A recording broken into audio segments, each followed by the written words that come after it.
I'm Jhalak, Hi, I'm Shashank. and welcome to the CCG Tech Podcast.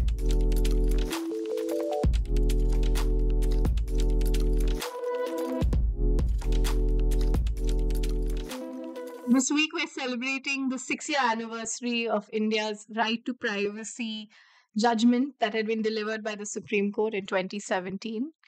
This is, the famous Puttaswamy judgment that really crystallized the right to privacy in under the Indian Constitution. And 6 years from the date of delivery of that judgment, we finally have a data protection law within the Indian context that deals with how the personal data of individuals in this country should be treated. Yeah, we're finally here. It's hard to believe. We have a data protection law. All of us have been working towards it for a long time.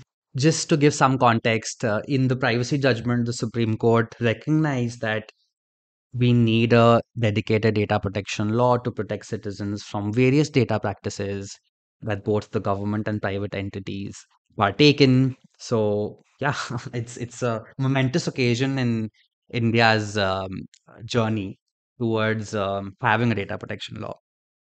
Yeah, and it's really been a long journey.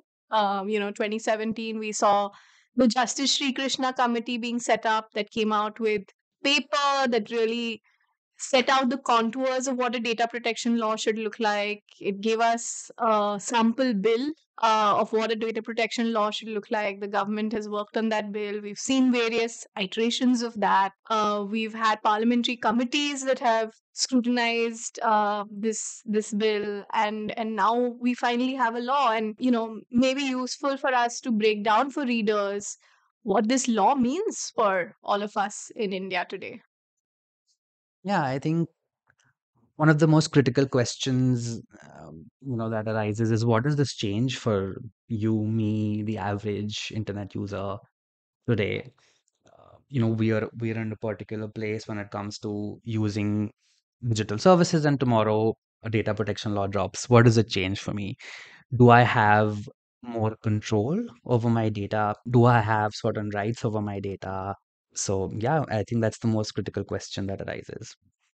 One of the big things that we see coming in through this bill, through this law rather now, is the fact that there are certain rights for each of us as someone on the internet, as a user of the internet, around how our personal data is collected, how it is used, how it is processed by companies. There are obligations on companies that are collecting and processing our data about how they have to treat our data. And I think one very interesting thing that the law gives us, for instance, is the right to erasure or the right to correct data that may be incorrect about us on the internet. And for instance, the right to erasure allows us to approach a company that's collected our data and demand that it's removed completely. I think the other thing that is really interesting that comes in through this law is, of course, companies have to, give us notice. We all see those little pop-ups that come when we visit a website that are asking for our consent, for them to collect data through the various cookies that they have on a website. And if you read those policies, it's usually that this collection of data will allow them to tailor content and target you with more appropriate content based on the profile they have about you. But I think one of the very interesting thing this law now allows is for us to be able to withdraw our consent that we have given to any particular digital service or website or internet platform around around the way that they can or cannot use our data. And I think that's really a tool that is in users' hands to exercise now. Yeah, it's very interesting that you're pointing to erasure and withdrawal. Let me illustrate that for our listeners as to, what that will translate into practically. And, I'll bring up an experience that I had with my Facebook account, for example. I'm not on Facebook anymore. I deregistered myself when the whole data sharing conversation between WhatsApp and Facebook was going on. And, the withdrawal process of or getting deregistered from Facebook was so so cumbersome for me. I had to, clearly tell them a bunch of times that I don't want to use their service anymore. They said that, we'll give you 30 days from when you've deregistered with us, and only after that 30 days, if you, we'll delete your account, and it'll be sort of, you'll be off Facebook. And in the interim, in the middle, if you log into your Facebook, it's either that 30-day process starts again. So, and registering on Facebook was so easy for me. Just fill a short form, give your age, give your name, and you're on. So practically, what this law may change is specifically says that the ease of getting registered on a service and the ease of withdrawing from a service needs to be equal. So hopefully, registering on Facebook and deregistering on Facebook will be equal once this law comes on board. Another thing is, even when I withdrew from Facebook, right, I didn't know what data they have about me. Now, based on law, I can ask them what data you have on me, and then I can ask them, please delete this data about me, because I have control over this data now through this law. So I think that's definitely and hopefully going to change once this law is enforced, and this will be a practical change that we'll see as average internet users. Another sort of very interesting thing that we see in the data protection law, and it's actually something that came up only in the final version of the bill that was introduced in Parliament and became public, I would say, less than 10 days ago, is this carve out for any personal data of individuals that they have put out publicly, right? And, most people will shrug and say that, hey, like personal data, if you've put it out publicly, it's put out publicly. And what right to any sort of data protection do you have in this context? What right to privacy do you really have in this context? And I think, it raises many questions within today's society of that is there a black and white line between public and private? And I think the Puttaswamy judgment, in fact, engages with that and says that there are many shades and levels of what is public and what is private. And I think this provision, we haven't really had a chance to wrap our heads around it completely, and the implications of this are really going to play out over the several months to come as we see this law being operationalized and enforced. But of course, the thing that comes to mind immediately is that this is really an enabling provision for the Indian industry and startup ecosystem, and especially the AI space, to be able to collect publicly available personal data to train their systems, to operationalize their systems. Example being, we've all heard about ChatGPT. Many of us are using ChatGPT, and the way that they were able to train this large language model AI system is because they scraped a lot of publicly available data on the internet and use that to train the system which today we use. And I guess the idea, it seems to be, the idea behind the inclusion of such a provision in our data protection law is to create an enabling lever for something like this. But I imagine it can have significant implications for my personal data protection. You're right, Jhalak. I'm not entirely sure why a privacy enabling legislation would keep out publicly available data from its purview. A lot of our data is publicly available right now, right? And as you said, even the Supreme Court in its Puttaswamy judgment, the privacy judgment clearly said that privacy is driven by context. Some amount of privacy people retain even in public spaces. And as students of privacy law and privacy jurisprudence and privacy in general, we know that various scholars have pointed out this fact that privacy is driven by context, right? So I might put out some information in public thinking that this is for a social use, this is on social media, my friends and my social network will be looking at it. But do I then really think about that a data broker can take this data and mine it and sell ads to me? I'm not sure if all of us will be okay with that, right? So basically, I'm saying that, yeah, privacy is driven by context. And once you keep out all publicly available data from a privacy or a data protection legislation, it may create its own problems. As you said, we're having to really tackle this new provision, and because it's not entirely clear why this provision is here, we're having to think about what could be the purposes. And as you pointed to ChatGPT, I think that's one clear use case of having such a provision, saying that because such services already use data that's publicly available, this may be an enabling provision for ChatGPT like services. So yeah, it's very interesting that we think about that. There's one more thing. There's an illustration that the law gives alongside, and it says that if an individual is blogging their views publicly, those views are in the public, they're for everyone to see, and then that individual cannot, she cannot go and say that this is my privacy and you can't use that. I think this illustration, I'm not sure if this illustration is really as per what the Supreme Court's understanding of privacy was. You always have control over your data. As we were just discussing, you can delete it, you can erase it. So how that's going to interplay with this provision and with this sort of exemption for publicly available data is for us to see. But yeah, that's definitely something interesting to keep a lookout for.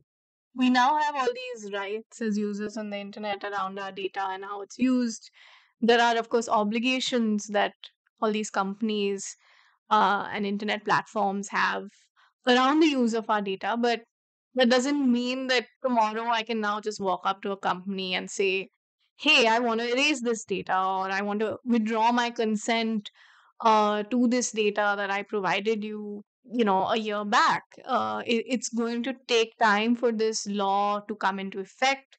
Typically, the government will give companies and other institutions and entities that come under this law a few months to a few years. They'll gradually sort of operationalize, notify specific provisions under this law.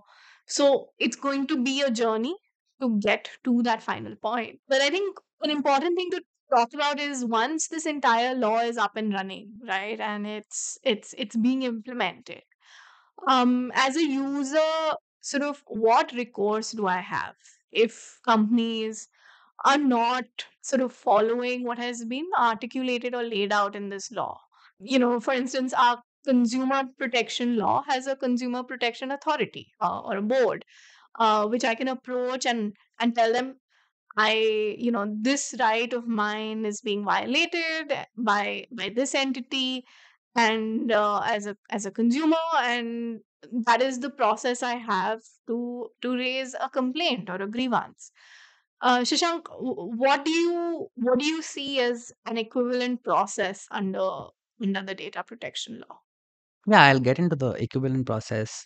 Just as you were talking, I was thinking about the European experience, right? Europe was one of the first regions to have a comprehensive data protection law. And I think Europe gave companies and the industry around 2 years from the passing of the law to be like, hey, the law is enforced. Now you know what practices you need to change, what obligations you have. So now, quickly change them. We've given you 2 years and we'll start enforcing this law after 2 years. So our law doesn't specify 2 years or a definite timeline. But I know, as like you were saying, and we've heard from the government also that different provisions will come into play at different points of time. So they may give some time to businesses and the industry to adapt. And which is needed, right? Businesses will have to significantly, in some cases, change their practices, abide by the law. So they'll need a bit of time to change. Coming to your question, Jalak, on what that enforcement mechanism is. So what the bill does is it lays down a data protection board, which can be imagined like, as Jalak was saying, a consumer protection forum for consumer disputes. Now we have a data protection board that be set up by the central government here to take complaints. So, for example, if there's a company that I've given my data to and for certain services and they're not subscribing by the law, I can approach the data protection board saying, listen, there are these obligations on this company, and they're not fulfilling them. So please, can you sort of help me? So yeah, the data protection board is going to be the enforcement authority under this law. Although we have this board and this complaints mechanism that's been entrusted to this board to discharge, see two big limitations or challenges in the way that it's currently been envisaged. One is the level of independence of this complaints mechanism, this data protection board, and the implications that that has on how effectively it will be able to discharge its functions, when a user approaches this board with complaints.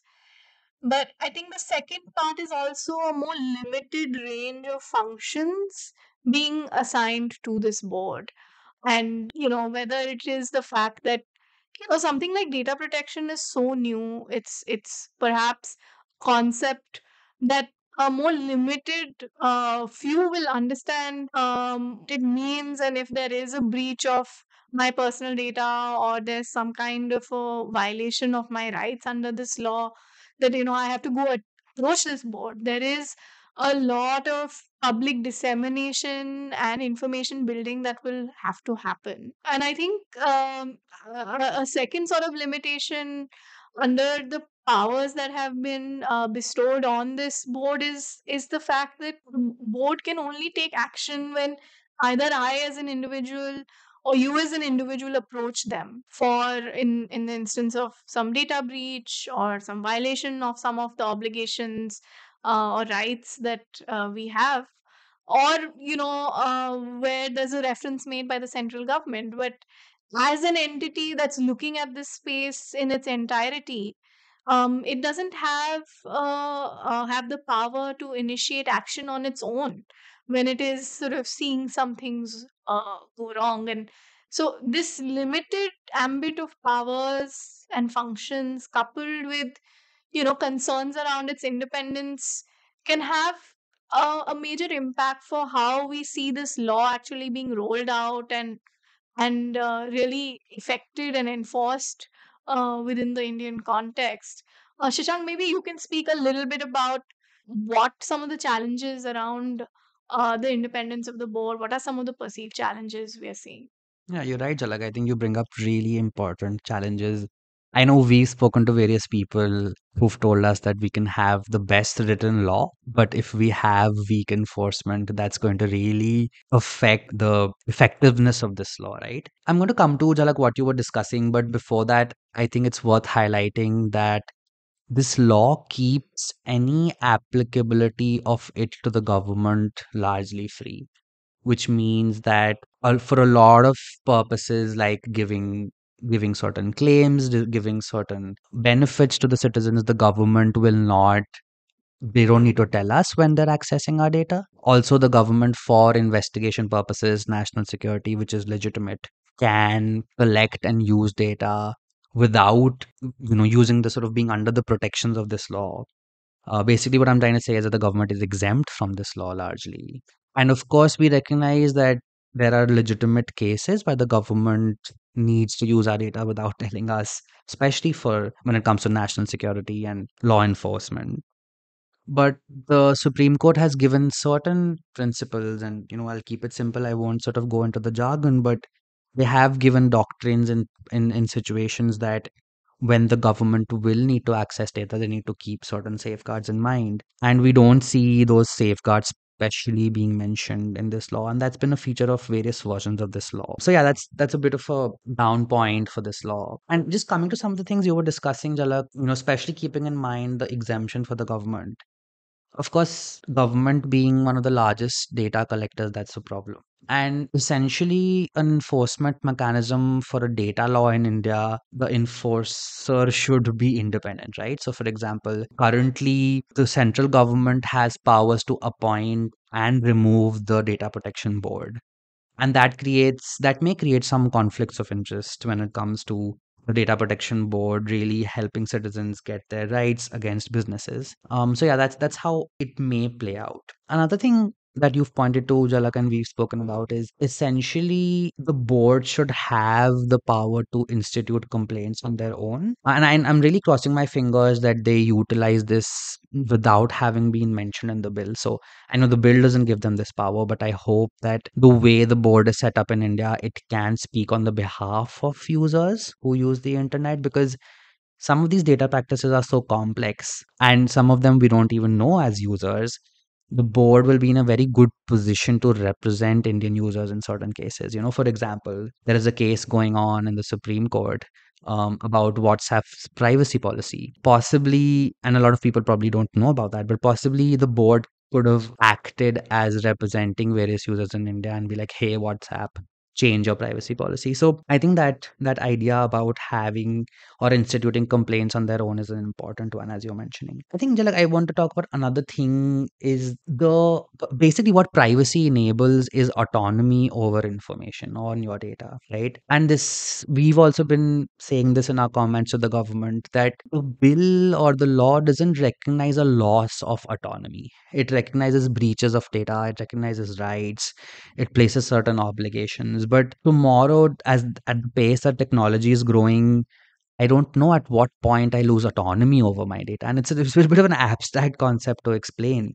But what I'm saying is essentially the bill should have had certain provisions that said that if you lose autonomy over your data, there'll be some remedy. And maybe this evolves as the bill is enforced through the Data Protection Board or even courts later. But yeah, I just thought it'll be interesting to point that out. And lastly, the public awareness thing I want to talk about, right? Which means that some earlier versions gave the power to a data protection board or a data protection authority to spread public awareness about data protection practices. I think it's a very important law. Our lives and everyone's lives are increasingly going to be lived on the internet. So a lot of people don't know about it. For example, if I talk about my parents, they don't know what kind of data various companies use. I'm sure they'll be uncomfortable with certain data practices. So currently, the bill doesn't lay out certain functions for the data protection board to spread public awareness. I hope again that the board and the government together starts doing that on their own once the bill is in force. But yeah, I think that will be an important aspect of the enforcement bit as well. Just because now we have this data protection board mechanism and we have this data protection law doesn't take away from the broader ambit of the right to privacy that we have recognized under the Indian Constitution through the Puttaswamy judgment. And it also doesn't preclude us from going back to courts under, writ jurisdiction, approaching the High Court or the Supreme Court to enforce that right to privacy, whether against the government for, various data practices, whether the the data they're collecting about me is necessary, whether it's proportional, whether it's being done under a law that has been enacted by Parliament, whether they are, following prescribed processes, due process. I still have that right, or whether it's really against companies, because we've seen in the last few years increasingly the Supreme Court recognizing that fundamental rights in certain contexts are not only enforceable and applicable against the government, my right to privacy that flows from the Constitution, but is also applicable in certain contexts and circumstances against private companies and entities. So, we're increasingly, as awareness builds around the right to privacy and data protection, we're increasingly likely to see not only this data protection board mechanism being utilized, but also, the constitutional courts probably seeing more and more cases. And really, one of the things CCG has seen over the last several years, post the Puttaswamy judgment, and something we track through a High Court tracker as part of a privacy law library that CCG has, is we're seeing increasing litigation around privacy related issues coming up through various high courts that are engaging with, the law that was laid down by the Supreme Court in the Puttaswamy judgment. And my guess is, with the data protection law coming into force and increased awareness, we're going to see even more of this and more complex questions playing out and being challenged before the courts. Yeah, you're right, Jhalak. I think one important feature of the law that I want to speak about is that a lot of the law is kept for the government to make rules on. For example, how will children be identified on the internet? How will we take their parents' consent? How will we determine the data protection board? A lot of the sort of say meaty part of the law is left to the government to make rules and regulations on. That's why a lot of the guessing around what effect this bill will have is really going to be seen in the future when the government once the government has those rules and regulations. And I think you point to a very important aspect that, as we were saying, although this law is not applicable to the government for a lot of cases, they're largely exempt. That doesn't mean that citizens cannot approach high courts or the Supreme Court for enforcement of their rights against the government, including private entities, as you were pointing out. So now this law is basically thrown back to the government and courts for its enforcement. What rules and regulations will be framed, how that will determine our rights, how the courts going to read this law, what kind of protections are they going to give, keeping into account the larger right to privacy and autonomy. So yeah, these are important things to keep in mind as we sort of talk about the law. You're right. We have a data protection law. Now it's really a waiting game to see how it's rolled out by the government, how the courts look at this. And at CCG, we're going to continue to track how the government is framing rules and regulations, working on it, commenting and writing on these publicly. We're going to watch how courts are going to engage with cases that come up. Do check out our privacy law library where we track a lot of that work. Yeah, I think I'm really excited. We finally have a data protection law, and while there are many limitations, there's a lot we can do with this. Thank you for tuning in and listening to the CCG Tech Podcast. If you have any thoughts, comments, or questions for us, feel free to reach out. Thanks for tuning in. We'll be bringing you plenty conversations over the internet, over tech law in India. Bye bye. Thank you once again.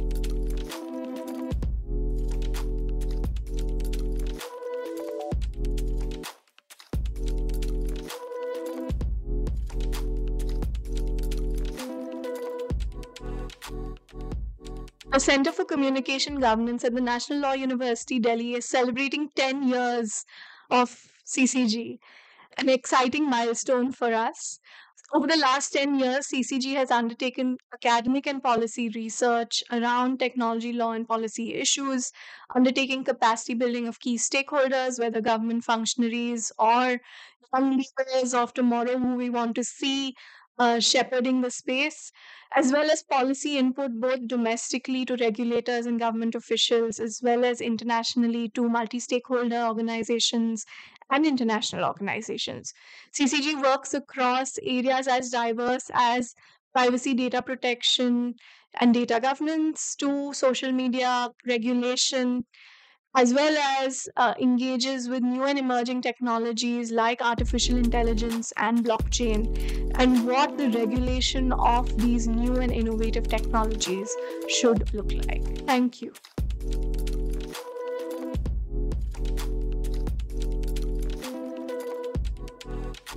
We would love to hear your thoughts on the episode and your suggestions on what topics you would like us to cover. You can reach out to us through email or find us on our social media. We will link the details of these in the show notes. Lastly, we would like to thank National Law University Delhi and the Friedrich Naumann Foundation for Freedom for their support in creating the podcast. If you enjoyed the conversation, please like and subscribe wherever you're listening to the podcast. We look forward to bringing you more content. This podcast is created by Center for Communication Governance at National Law University Delhi. This episode was edited by Gopika.